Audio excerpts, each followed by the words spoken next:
What's going on, YouTube? You got Bacon here bringing my week 1 battle for the VPL Season 3.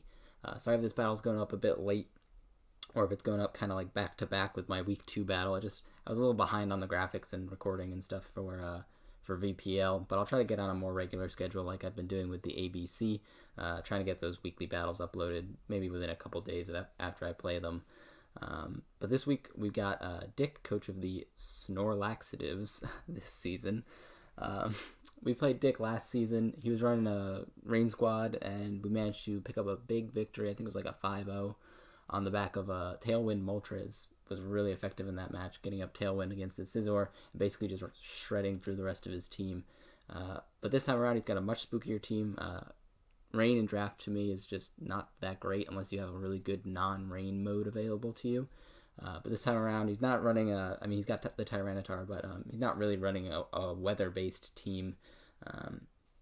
He's basically got a very offensive team, but they've got a lot of good natural bulk on his offensive Mons as well. A lot of scary breakers to prep for, which is kind of a problem for my team because, as I mentioned in my draft recap, it's a pretty frail offensive type build. I've got some Pokemon with good natural bulk, but I really don't have a lot of good walls, and he's got a lot of good wall breakers. So basically, he's just going to he's got a lot of Pokemon that are really scary for me to prep for and could basically rip through my team. Going really quickly over what he's got a Latios, Primarina, Flygon, Arcanine, Machamp, Steelix, Manectric, Mega Manectric, Tyranitar, Mimikyu, Blastoise, and Vivillon. And then on my side, I brought this week a Calm Mind Tapu Koko with Farium Z. Farium Z, Dazzling Gleam, hitting pretty much everything on his team really hard, sans the Steelix. Thunderbolt, Calm Mind, Dazzling Gleam, and Grass Knot. Grass Knot at +1 will do a hefty chunk to the Steelix. Obviously, it won't OHKO it, but if I can get maybe 50% off on that thing earlier in the game, Koko looks really good here. I've got a Choice Scarf Greninja with Toxic Spike, Scald, U-Turn, and Ice Beam this week. Basically, the Choice Scarf allowing me to outspeed his Mega Manectric. Toxic Spike's being really nice against all of his grounded Mons, with the exception of the Steelix. And really just kind of whittling down his team over time. And that kind of pairs pretty well with my Komala on the back end there, which has U-Turn, Rapid Spin, Wish, and Protect. If I can get Toxic Spike up and start to kind of rack up the damage on his team, I can protect with the Komala and keep taking that chip damage off him as we go through. He's got the Sand, I've got Hail. So basically, the hope was to kind of whittle his team down so it's in range of Tapu Koko to just kind of sweep late game. We've got Mega Abomasnow, Wampa come in here. We got a mixed offensive type build with Blizzard, Giga Drain, Wood Hammer, and Ice Shard. Ice Shard being nice to help me pick off things like the Lottie, which I'm expecting to be Choice Scarf this week. If he's not carrying HP Fire on Primarina, I can throw off just Giga Drains versus it. Excuse me, I don't actually have Wood Hammer this week. I've got Leech Seed to predict the Arcanine switch in specifically. But yeah, Giga Drain's really nice against the Primarina. Obviously, it's not a good switch into Primarina because he's going to 2-hit KO me with pretty much anything he goes for, especially if that's Choice Specs Primarina. But I really liked the priority on Ice Shard here, being able to help me pick off the Lottie or the Manectric if it's weakened, something like that. Necrozma, just a defensive Stealth Rocking variant with Knockoff, Photon Geyser, and Moonlight. Basically, I needed some bulk this match, and Necrozma was able to give that to me. Very Spadef, bulky Necrozma to kind of help me take some hits from the Latios and the Primarina. And we've got Lola Marowak, our last member there, with Lightning Rod. Thick Club, of course, running Fire Punch, Shadow Bone, Bone Meringue in case he's carrying a random Shukaberry on something for my Zygarde, and Flame Charge in case I can maybe get a +1 speed on like a predicted switch into Primarina or something like that, or Arcanine go to kind of outspeed the rest of his team that way by just stacking Flame Charge boosts. But looking at what he brought, he's got the Arcanine, Latios, Primarina, Manectric, Tyranitar, and Steelix. I was pretty sure the Mega Manectric would come to abuse my electric terrain. I was pretty sure the Steelix would come to try and slow down my Tapu Koko. The rest of his team, I was kind of thinking the Primarina would come as well, just because I really don't have any good switch-ins for Primarina. I'm expecting it to be Choice Specs this week. So that's obviously a huge threat. I can't let that thing in, especially because I'm not carrying Gunk Shot on my Greninja. So actually, he might not know this, but if I've got my Greninja in, Primarina is actually a free switch in. The best I can do is go for U-turn and hope to gain some momentum on that thing on the switch in. So really trying to keep that thing out throughout the course of this match. Veladios, I'm pretty much expecting to be Choice Scarf, so it can outspeed my Greninja, my Tapu Koko, +1 Zygarde specifically, being a huge threat to his team. So I'm almost 99% certain that that's a Choice Scarf Latios off the bat. Just kind of looking at what he's got here. My team's not as well equipped to handle Tyranitar, just looking at what he's got here right off the bat. So I'm just going to take the lead off here with my Abomasnow, hoping to catch the Primarina, because like I mentioned, I have no switch-ins for it. And he actually goes right out into Arcanine as I kind of scout for HP Fire there, going into my Greninja. Now that he didn't click it, I'm pretty sure he doesn't have it. I U-turn out on his Arcanine here, predicting him to switch again into the Primarina. In retrospect, that was actually huge for me, because I could have gotten up Toxic Spikes there, which would have been great for the rest of the game, wearing down all his grounded Mons. I really was surprised that he'd stay in with the Arcanine that early in the game, especially when I predicted his switch into it in the first place on the double there. On the double switch on the first turn of the game. I was thinking that was a pretty free Primarina for him, or maybe even like Latios on a predicted water type move if he's Choice Scarf. Really surprised he stayed in with the Arcanine there on my U-turn, but obviously it's going to negate me gaining momentum from him going into the Primarina. In retrospect, I definitely should have clicked Toxic Spikes there. Toxic Spikes would have been really valuable this match, kind of just looking back at it. But he actually just stayed in to click Snarl, which was also kind of surprising. I guess he was predicting me to switch, even though I was the water type and on the fire type. But he clicks the Snarl, obviously not going to do much to Necrozma with the Prism Armor and basically max Spadef this week. But he hits me up with the Will-O-Wisp here, just as I go for knockoff to remove whatever item this thing's got. It does reveal the Guava Berry, so I'm really glad that I knocked that thing off, otherwise that longevity later in the game could have been really annoying for me. But now that I'm kind of in this position, he really can't threaten me too much. I do have Morning Sun, so I'm just going to throw up my Stealth Rocks at this point as he brings in the Beast Tyranitar. And it's really at this point in the match that now Tyranitar's like finally come in, right?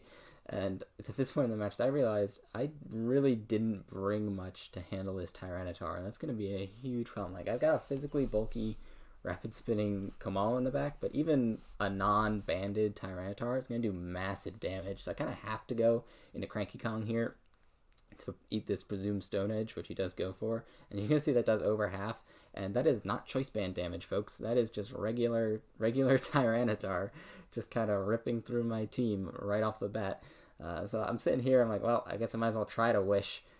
As he goes out into the Primarina, not really sure why he didn't just go for another Stone Edge there. Maybe he didn't want to risk the miss and me have like superpower or something like that. I could be faster than him, technically, because Kamala does outspeed Tyranitar naturally. I actually went for the Protect on that turn, excuse me. Not the Wish, just to kind of scout out what he was going to do.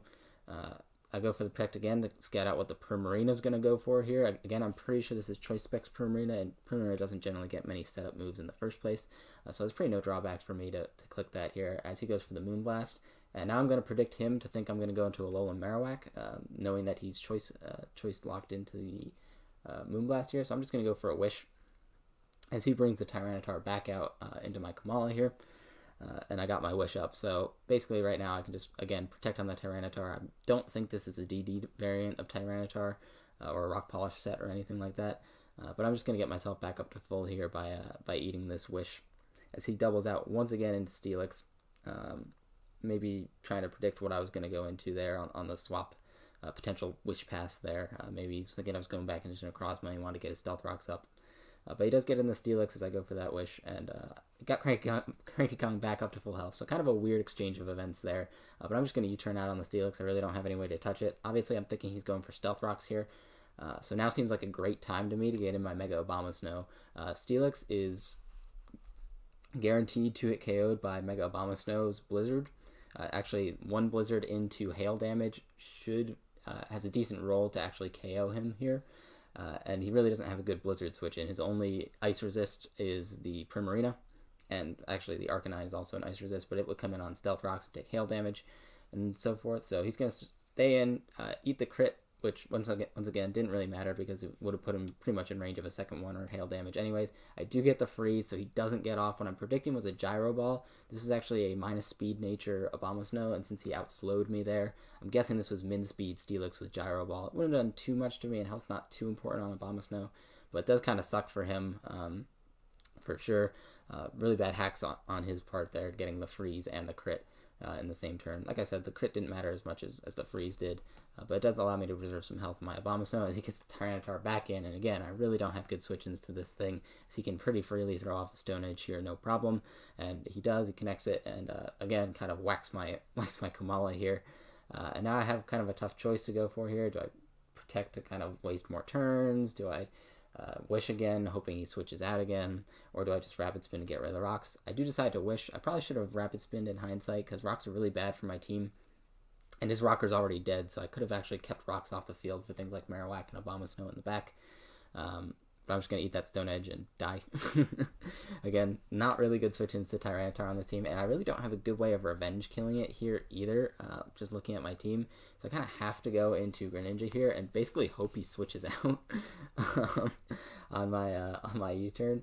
And he does go into the Arcanine, probably predicting another U-turn or maybe just sacking it off at this point to a potential Scald or Hydro Pump or whatever. But I do U-turn on the Arcanine here. That's going to really just allow me to bring in my Necrozma again. My team really doesn't have the kind of offensive pressure this game that I was hoping it would have. I don't really know what I was thinking when I built this, if I'm being quite honest. Like, I got the Necrozma in to get the Wish off, but it's burned. Like, it's not offensive Necrozma.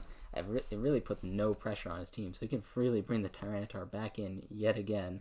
And as I go for the knockoff here, predicting him to switch out. I do remove the Tyranitar's Assault Vest, which is hooray for me, but offensively this thing's still a huge beast for me to deal with, and the only attack that this Necrozma has to hit it with is knockoff. So looking at the rest of his team, I really can't afford to sack anything else off here, so I'm just going to spam knockoff for this little chip damage on the Tyranitar. This is where that Toxic Spike damage would have come in really clutch, because I would have just racked up two turns of poison damage on this Tyranitar, and then another turn here as he goes to knock me out.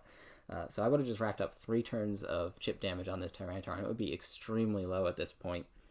It would be at something like 17%, where anything on my team could come in and KO it. I guess specifically the Tapu Koko and the Greninja, because they would outspeed it. But instead of this thing being at this kind of health, I would have been able to kill it basically with a U-turn from Greninja.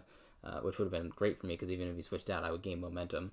But here, I'm like, well, he might preserve this, he might not. I just got to go for the Toxic Spike. Basically, at this point, the game's lost, because I'm pretty sure, like I mentioned at the beginning, that the Scarf Latios in the back.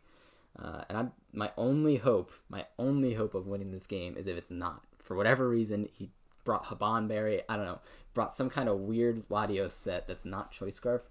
Then Calm Mind Tapu Koko can get it done. I do need to get more chip on the Tyranitar, though, because I actually can't KO it with the Dazzling Gleam from this range. So I have to bring in Wampa here and sack it off as well. So Tyranitar picking up its 4th freaking kill this match. Again, just really did not prep well for this Tyranitar, and it took full advantage of that and just allowed it to run through me. So he's picked up 4 kills with this Tyranitar here. Obviously, at this point, he's got no reason to save it, so I can't risk setting up a Calm Mind with my Koko here, but it's the only thing that's going to, at this point, be able to knock out the Tyranitar. So I'm just going to go into Tapu Koko and click Dazzling Gleam. Like I mentioned, if I overpredict here and think he's going to switch out, I just lose. Now I have some hope if again that Latios isn't Choice Scarf. Although, like I mentioned, I'm pretty sure it is. So I got Tapu Koko in here, which is actually a huge threat to the rest of his team, with the exception of the Manectric and, like I mentioned, a potential Scarf Latios. Manectric was his best play here. Basically, I have to go into my Marowak no matter what he clicks, because he's not in range of Dazzling Gleam plus poison damage, and I need to save my Z for a potential non-Scarf Latios. So I kind of just have to go into the Marowak. He makes a really balls-deep read and clicks what I thought was Hidden Power Ground at the time, which would have made sense in my mind, but it's actually HP Dark, which, had I just clicked Calm Mind there, I would have been in an insanely good position, because it turns out this thing wouldn't have really had much to touch my Tapu Koko. But he's going to 2-hit KO the Marowak there. Like I mentioned, I really didn't have another play there. The Manectric wasn't in range of poison damage plus Dazzling Gleam yet. So I had to let it take the extra turns of chip damage regardless of whether or not he knocked out my Marowak. And now we just gotta hope Tapu Koko can beast mode and do it. So we're gonna have to knock out this Manectric. Obviously it's gonna outspeed me and get a hit off first. But like I mentioned, the only way I win here is if it's not Scarflatios. If it isn't Scarflatios, I actually probably win this game, I think, at this point in the match, because I would outspeed the Arcanine, I'd outspeed the Primarina. He might be carrying extreme speed on the Arcanine, but I kind of doubt it based on the moves that he's already shown to this point in the match. So I knock out the Manectric. I'm thinking, oh, please don't be Scarf. Please don't be Scarf. Please don't be Scarf. I click that nice, powerful Fairy MV. I'm going to blow back at Scarflatios. Big shocker, right? Big shocker at Scarflatios. Again, that's a super effective hidden power. So that one probably was hidden power ground. I would imagine it wasn't hidden power poison. I actually just noticed. I didn't notice that during the live game. I didn't notice that hidden power was super effective. So I guess it must have been HP ground. Psychic would have done the job there, I think. But anyways, yeah, it was Choice Scarflatios. Great prep on Dick's end. He basically just beat me down. This was a 3-0, but it felt worse, you know? It felt like a bloodbath, if I'm being quite honest. I just did not prep well for his team. He's got an insane number of offensive threats and the pivoting with potential for pivoting with Manectric into his choice specs and choice band potential. So it's crazy. His team's a lot scarier this time around, and he proved it by just absolutely walloping me. So GG to Dick. Well prepped, well played, once again. I am thinking about making some changes going forward with the team, like I mentioned during the draft recap. That'll probably come sooner rather than later, if I'm being quite honest. Because after taking a walloping like this, like, it was clear I didn't feel comfortable building with the team or playing with it. I made a lot of gross over predictions this match when I could have just kind of made the simple plays and been in a much better position. But I really just didn't prep well for this game. Not to take away anything from Dick, like, that's a big win for him, definitely, to start off his season with that nice 3-0. And he played well. Like, there's nothing to take away from him. It's just I didn't bring anything for Tyranitar, and it just ran through me. So hopefully we'll come back next week with a W. We're playing Pace next week, a little bit of a rival in the league for us right now, because we have played him twice before. But that's it for this week. Hopefully you all enjoy kind of getting my perspective on why I got crunched so hard this week, and we're going to try not to get crunched this hard next week. Thanks very much for watching if you did to this point, and have a good one. Bye-bye.